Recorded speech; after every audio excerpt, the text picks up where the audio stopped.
그렇게 주님 안에 거하면 예뻐지면서 놀랍게 응답해 주시는 삶을 매일 살 수 있다라고 말씀해 주셨는데요.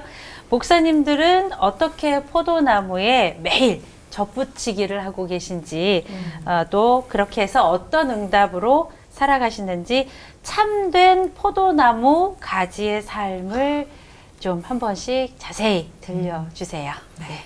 앤드루 퍼브스라고 하는 신학교 교수님이자 그 양반을 요즘에 어떤 분이 이렇게 표현했더라고요. 목사들의 목자라고. 그래서 그 교수님의 밑에서 정말 좋은 목사님들이 참 많이 나오셨어요. 그런데 그분의 책 중에 십자가의 목회라고 하는 책이 있는데요. 그 책에 보면 이런 내용이 나와요. 그 연도는 모르겠습니다. 한 20년 전 통계인지 몇 년 통계인지 모르겠는데 북미의 신학교 졸업한 지 3년 만에 30% 사람들이 직장을 옮긴다는 거죠. 목사 그만둔다는 거예요.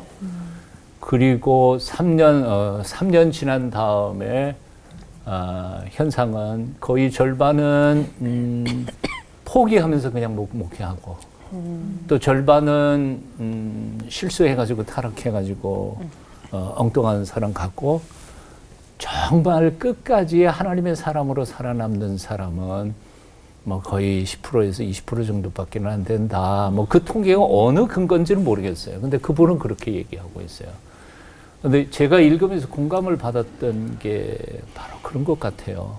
목사가 목회하면서 목회라는 게 뭐예요? 그분이 비유했던 거 바로 이 포도나무 비유의 끝부분에 가서 그 얘기를 하고 있는데요. 목사들이 자기가 한다고 착각하기 때문에 주님에게 온전히 의지하지 않고 자기 실력으로 하려고 하다가 보니까 엉뚱한 짓거리들 많이 벌린다는 거죠. 그러니까 아까 얘기했던 30%는 3년 만에 관두고 나머지 절반 30% 했던 이 얘기가 뭐냐면 그 중에 30%는 뭐 했는데 돼요.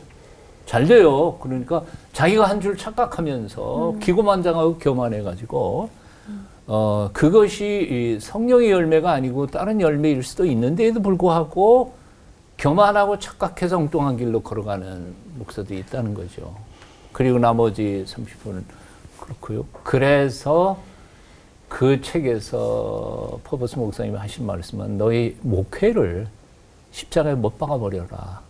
그리고 너를 죽이기 전까지는 진정 예수 그리스도의 생명의 열매는 맺히지 않는다. 사실은 제가 목회 한 30년쯤 했을 때에 이 책을 읽으면서 제가 꼬꾸라진 거죠.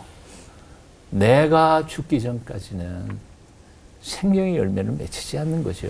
내 땀방울 내 노력으로 뭐 교인 수가 늘거나 뭐 이런 걸 할 수는 있을지 몰라요. 그러나 진정한 생명의 열매를 맺히지 않는 거죠. 그러니까 사실은 이 포도나무 비유 이것은 우리 목사들에게도 영원한 숙제일 뿐만 아니라 가르치심이 있고 명령이 있고 몸부림이 이 비유가 아닐까 그런 생각을 해봅니다.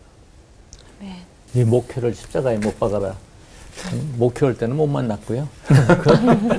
그년에 만났습니다. 그렇다고 해서 뭐 내가 다 했다 한 것은 아니고요. 항상 주님을 의지하고 주께서 하신다는 마음이었지만 그 말씀 매우 아무튼 임팩트인 강렬하게 다가오는 그런 표현이었습니다.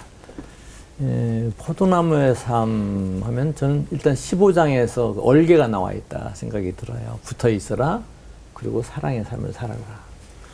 힘들지? 16장에서 성령님 말씀하셨고 그래도 힘들지? 내가 기도할게. 10장에서 기도하고 계시죠. 포도나무의 삶을 양면 높게 얘기한다 그러면 하나는 이제 붙어있는 관계. 우리가 기본 신앙생활과 하나님께서 농사하시는 뭐 거름도 주시고 이렇게 가꾸는 곳에 이제 순응해야 되겠고 또 햇빛도 받고 바람도 맞으면서 어쩌면 성령님이었는지도 몰라요. 그러면서 항상 자기 자리를 지키고 주님을 믿는 믿음 안에서 사는 거가 이제 붙어 있는 단계라고 이제 본다고 하면 포도나무의 삶에서 그렇게 주님께서 하시는 큰 목적 중에 하나는 너희도 포도나무가 되어라.